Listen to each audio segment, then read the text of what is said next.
Greetings in the Lord. My name is Matthew Perry. I am the lead pastor at Arapahoe Road Baptist Church in Centennial, Colorado. This is videocast 5 of Lead With Joy. Well, by now you've heard about another pastor, another well-known, famous pastor that has had a moral failure and has had to resign from his pastorate. This seems to be happening so very much in this age of, I don't want to say celebrity, but in a sense that's what happened in this age of celebrity, in this age where so many of these high-profile pastors that are pastoring large churches and are being sought out for their opinions and being sought out for preaching. They write books, they're prominent on blogs, and suddenly this begins to happen. Now what do we mean by that? What do we do by that? And what do we mean by when a pastor needs to be above reproach and that he needs to make sure that he is running the race so that he is not disqualified? And I get that from 1 Corinthians 9, verses 24 to 27. And the Apostle Paul says, "Do you not know that in a race all the runners run, but only one receives the prize? So run that you may obtain it. Every athlete exercises self-control in all things. They do it to receive a perishable wreath, but we an imperishable. So I do not run aimlessly. I do not box as one beating the air, but I discipline my body and keep it under control, lest after preaching to others, I myself should be disqualified." When we begin to look at this and we begin to see that pastors are held to a standard that many other Christians are not held to, once you begin to submit to the calling of God's service, the Bible makes it very, very clear that there can be things that can get into place that can disqualify you. Sexual sin can disqualify you, especially if it's sexual sin that involves another person and marriages are broken and trust is broken, and you begin to convey that Christ has not gotten and is not Lord of all of your life. There are areas of your life that are not under his control as a pastor and as a leader in the church. But it also makes people wonder, and it casts aspersions on the name of Christ when those who are ministering in his name do not follow what God has called them to do.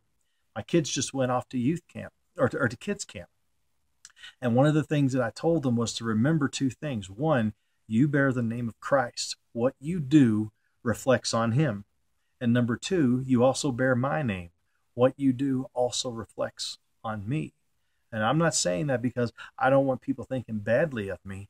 I want them to recognize that they are not little entities of their own. They're not little vacuum sealed souls that where nothing affects them and they affect nothing else.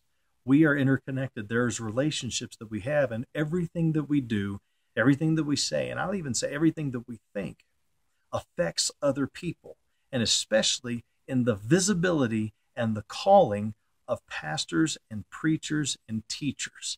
It is very, very difficult. If the spiritual disciplines are not maintained in private, then it's going to start showing somehow in public.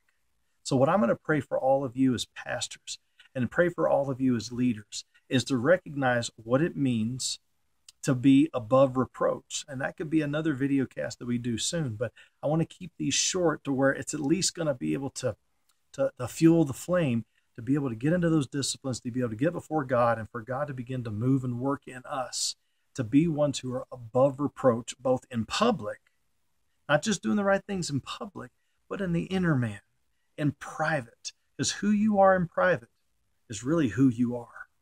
So be careful out there. Be careful about what God has called you to do. Keep your eyes focused upon him. And I'll leave you with the chorus of this old hymn. Turn your eyes upon Jesus. Look full in his wonderful face, and the things of earth will grow strangely dim in the light of his glory and grace. When that is in place, you will find yourself leading with joy, because that joy will not be just a public joy, not a public front, but a private reality. Again, my name is Matthew Perry.